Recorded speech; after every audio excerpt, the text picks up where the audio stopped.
Hello my friends! If you're new here, my name is Rachel and welcome to the channel, and if you are returning, hi, welcome back. It's so nice to see you again. We are back on 𝒷𝓊𝓃𝓃𝓎 for another lovely, gloomy evening, and I am so proud of how this build turned out.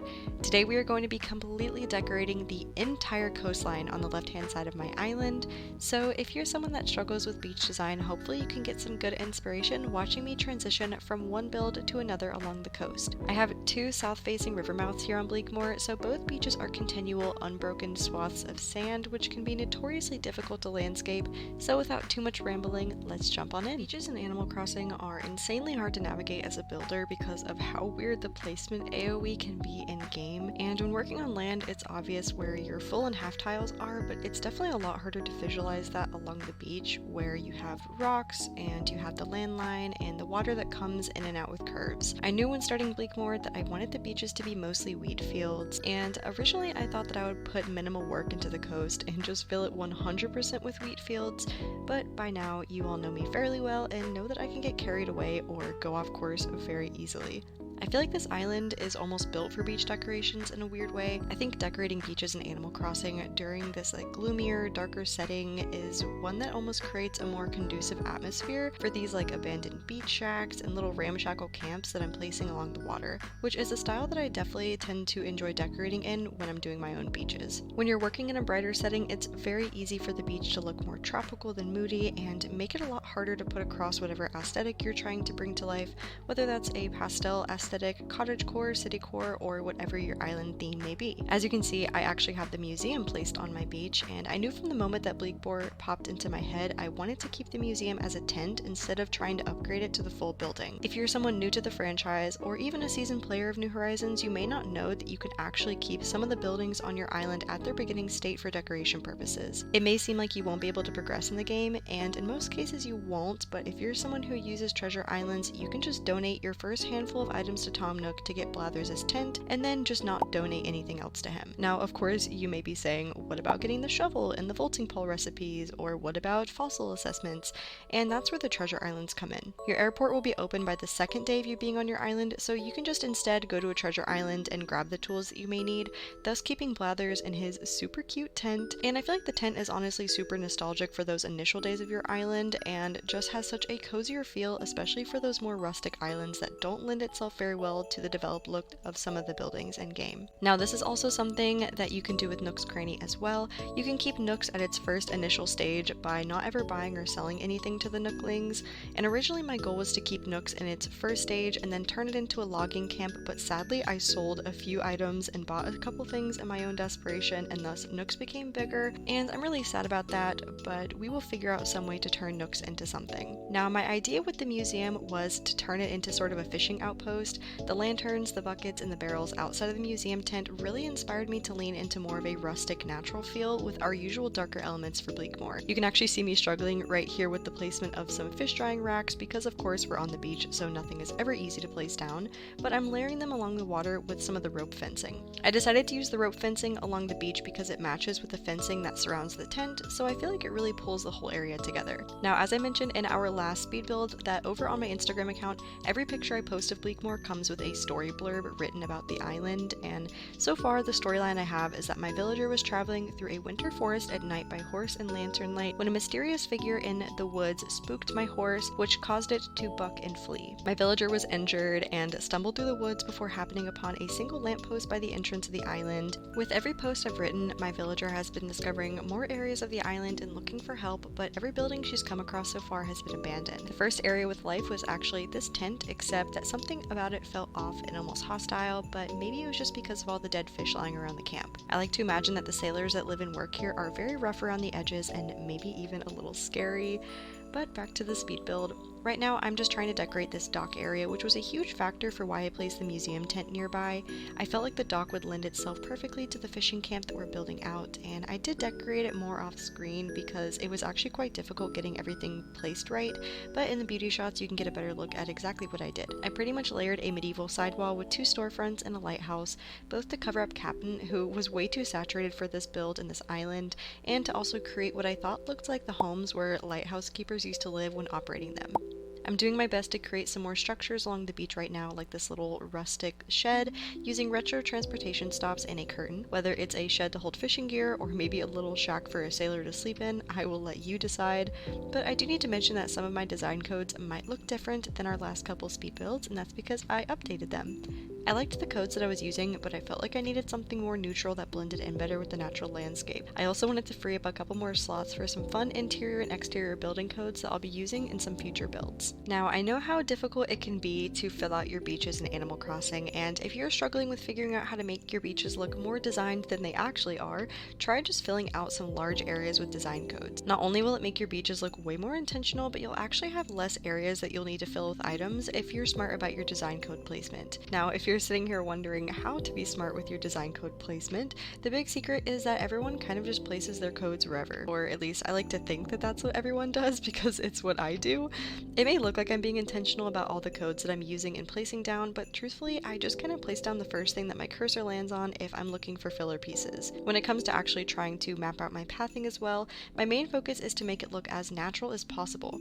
Whenever I'm building anything in Animal Crossing, whether terraforming, pathing, or anything in between, the biggest and most important thing to focus on is soft lines. Look at the world around you and you'll notice that the only things that are consistently 90-degree angles and have hard lines are all man-made. Meanwhile, if you look at things like a natural river or a trail in the woods, they're never quite perfectly straight. I take this logic and apply it to the dirt pathing in-game as well, making sure that it twists and turns whenever it feels necessary. The in-game pathing is great for city core builds, but I have a feeling that a lot of you appreciate a more rustic aesthetic, so I always recommend going on Pinterest and downloading some variation of the path, and make sure that you can find a variant that has this single tile-wide option, which makes pathing so much easier. We want this beach area to feel full, so I'm mapping out the walkable area with this single tile-wide path to help your player through the beach while still being able to place giant items like the yacht, and of course, we are back to placing a million wheat fields. So, fun fact about this build, I used roughly 98 wheat fields. The more solid number that I have is 91, but I did have to venture to a treasure island at some point to pick up more because I needed a couple more, so I would say roughly 98, but you will see a clip of me going and picking up a full inventory of wheat fields later on in the video. But yeah, I used enough wheat fields to make me feel like I was losing my mind. Choosing to go this direction with my beaches was totally worth it, don't get me wrong, but I wouldn't be able to do something like this without the use of treasure islands and order bots. So I will be sure to link the treasure island that I use down below in case you want to go check them out. They are amazing and 100% free to use over on Twitch, but the free islands can get very busy, so do keep that in mind. They also have more islands open to those who sub to them on Twitch, but it's not necessary, and if you ever come across a treasure island that says you have to pay to use them, run away, because no, you do not. There are so many free options. Do not pay for them. It is not worth it, honestly. I wish I had kept track of how many wheat fields I have used on our island so far, because that first beach build we included quite a bit as well, and it would be fun if we could start a counter to see just how many of these I end up using on Bleakmore, because we still have 2 more beaches to build out, but I feel like doing that might make me have to confront the fact that I have an obsession with using wheat fields in game, so I think that we are just going to move on from that. While I had a lot of fun putting this coastline together, I do have to admit that it's kind of because the procrastinator in me has come out in full swing thanks to this island. I'm not sure if it's because of the holidays or if it's because I'm just having a hard time trying to get Bleakmore put together, but I am yet again in a position where I have no idea what I'm going to do with this island and how to format it, which is something I know a lot of you struggle with as well, so it is something that I do want to talk about. It's so easy to look at the other builders in the community and think that they have it all figured out, probably like how you're looking at me with this build and thinking that I have all of this figured out, when the reality is that I'm using this beach build to hide the fact that I am actually struggling really hard with trying to decide what to work on next. I've always pegged myself as a more rustic builder and saw a city and town like islands as very intimidating, but now I miss how easy it is to use symmetry and structure with a city, and now these more natural builds are so difficult to map out. My creative process with this island is also so different than my usual process that it feels like I'm not really getting anywhere with it, and I think that it might be time for a part 2 of our planning video. I have builds in mind, but I have no idea where to put them, so I might work on a video where we draw out some form of a layout for 𝒷𝓊𝓃𝓃𝓎 together, kind of like we did for Pottsfield, which definitely helped me a lot. But of course, back to the speed build, we are now working on this transitional beachside area. My design process with this area was mostly just addressing the fact that filling this entire spot with wheat fields would look way too flat and uninteresting, so I decided to try and form some transitional space between the fishing spot and the next area that we'll be working on. I did this by layering the wheat fields with a little bit of a clearing, using more texture with the addition of the barbed wire fencing and the rustic oil drum, and giving it a purpose by including a little campfire area that we will add in a moment. I really like the idea that maybe this is a spot where some of the fishermen can come and sit around a warm fire while the others haul in the catch of the day. While we're placing these last couple wheat fields, I have to ask, are you still working on a winter island, or have you already abandoned the snow for the spring? It's really hard for it to still feel like winter for me because of just how hot it is where I live. This past week it got as high as 60 degrees, so working on 𝒷𝓃𝓃𝓃𝓎 feels like I'm honestly a little bit behind.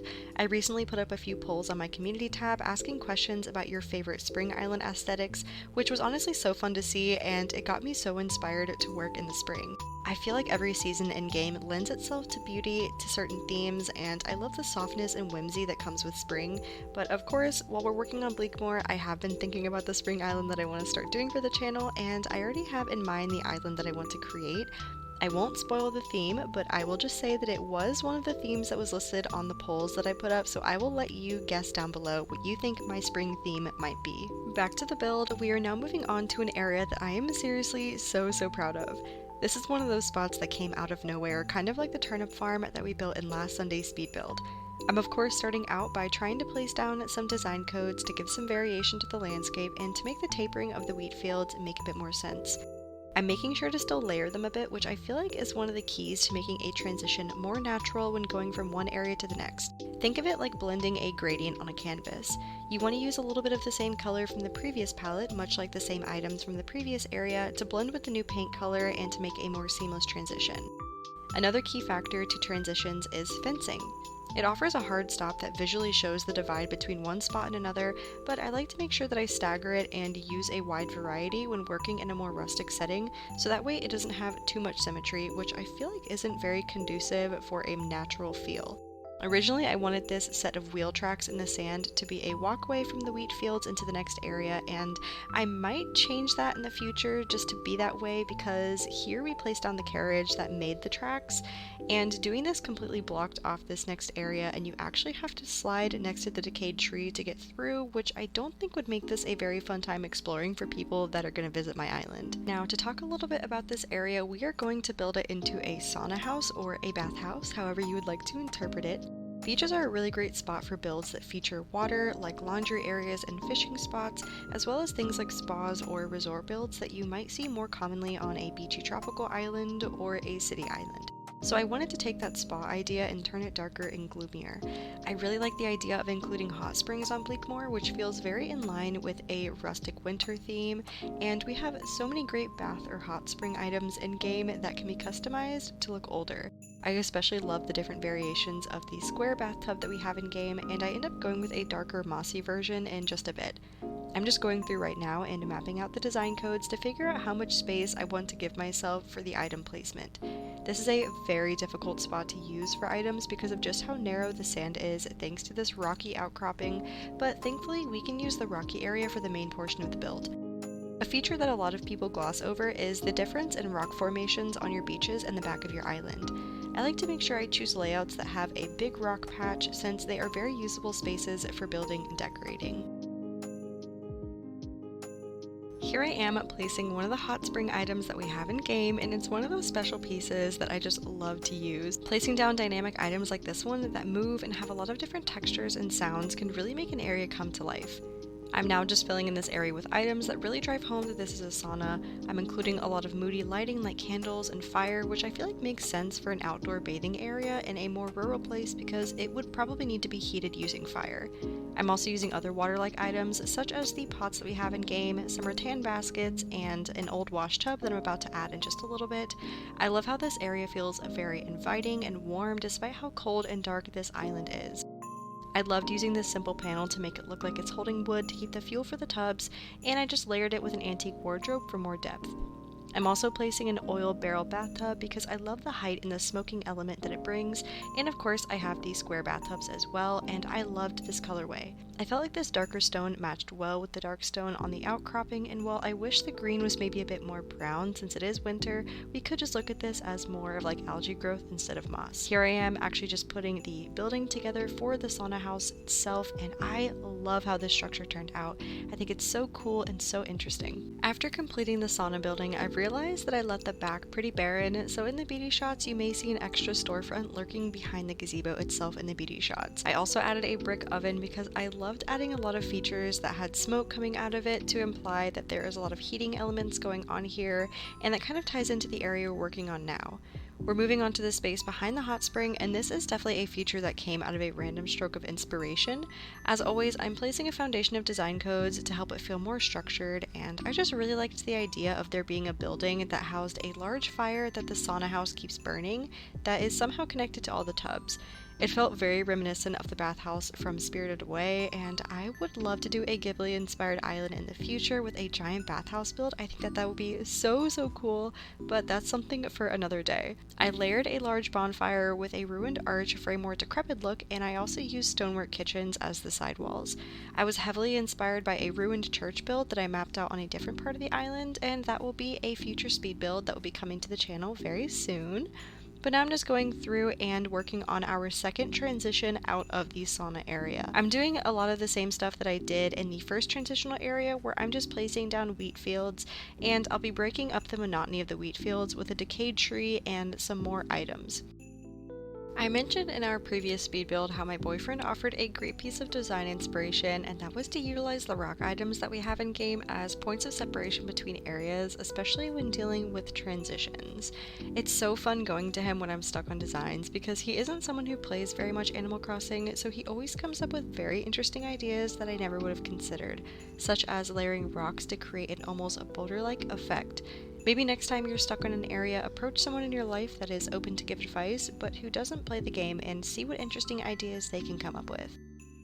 It's very easy for us to get wrapped up in the boundaries of the game's building mechanics that there are probably ways to use items that we may have never thought of before because of our own self-imposed limitations.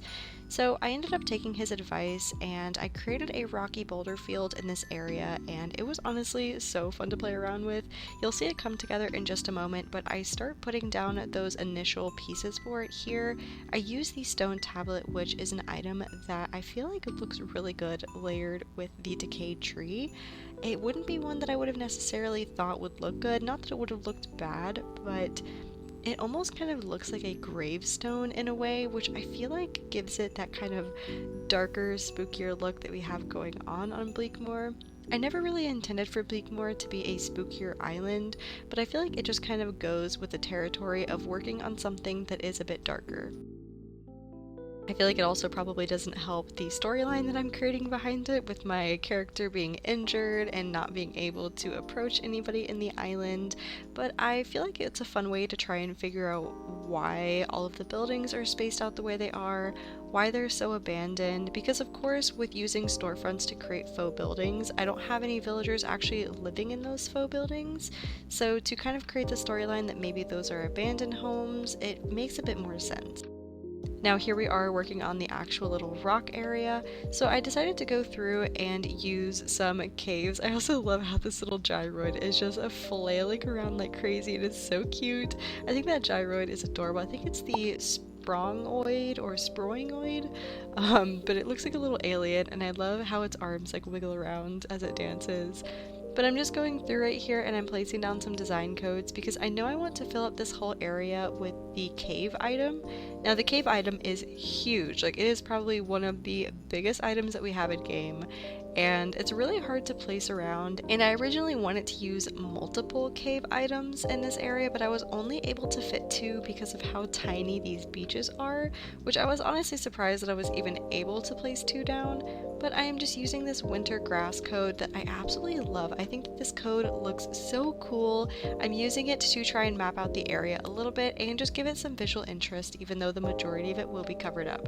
So I did just go through and fill in the rest of the design codes before placing down our first cave, and I decided to go with the cave in this lighter gray variation because I feel like it matches with the winter theme the closest. Now I know that there is a ruined variation that has more of a brown kind of vine look to it, but I feel like the colors didn't really match with the winter. I felt like they were very warm, and this variation, even though the actual foliage on it is a bit brighter, I feel like it kind of fits better with the winter theme that we have going on, and plus it matches with the ruined arches that we are going to be using around the island. Now I am just going through and trying to figure out the spacing for this last cave spot because it was not easy, and at this point I realized that I had run out of wheat fields, so really quickly we are going to head over to a treasure island. This is what they look like. I'm not showing the full process because I don't want to leak any information about the treasure island, but this just gives you a little look into what the treasure islands are like. You can see that my entire inventory is now full of wheat fields, so this is the spot where I kind of lost count on how many wheat fields I had used. I don't end up using all of these that are in my pocket. We're just going through and filling up this last final space. We only have one more little area on this beach before the entire coastline is done, which feels crazy. Once again, I did not intend on having my entire coastline decorated out in one video, but at the same time I feel like it's a fun one to watch because you guys can see the process of this build going from one area to another and see the entire process all at once, so it could be helpful with trying to understand how to decorate your own beaches on your own islands. Now we're working on this final area and I decided to try and connect it back to the museum tent area, so we're going to be turning this into another fishing outpost or fishing camp. Of course, I'm going through and starting out with my design codes.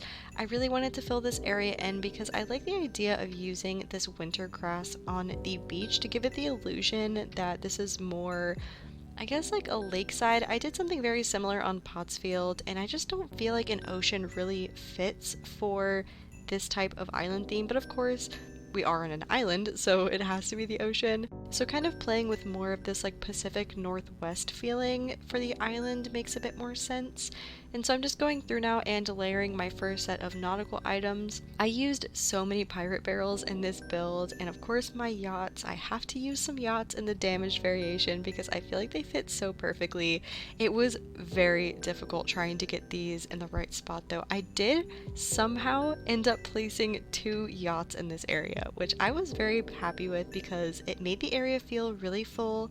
I'm going through and placing down some more rope fencing, once again just to kind of tie it back to the museum area and to have everything just feel very cohesive. I love the layering in this area. It's very full, and I had a really fun time decorating this rocky outcropping as well. I am layering some more fishing items. I really loved using the 10 bucket. I honestly forgot about this item, and when I realized that that corner desperately needed a 10 bucket, I searched high and low on some treasure islands and tried to fill up my inventory as much as I could. Of course, I am now layering some pirate barrels with some gyroids because I have to use gyroids. They are so cute, and we're placing a tape deck with Comrade KK yet again, like the museum build. Now we are putting the final touches on this area. I decided to make this corner a little campsite using the kids tents in the white and the navy blue variation, and I'm just layering them with a fishing rod and a campfire. It really looks like someone is setting up in front of their tent fishing, and I think it looks so cool. And now I'm just going through and re-layering these pirate barrels so that they didn't look super symmetrical. This is actually the final thing that we do in the build before the beauty shots. I do hope that you guys enjoyed this build and got a lot of really good inspiration, but without further ado, let's go see the beauty shots.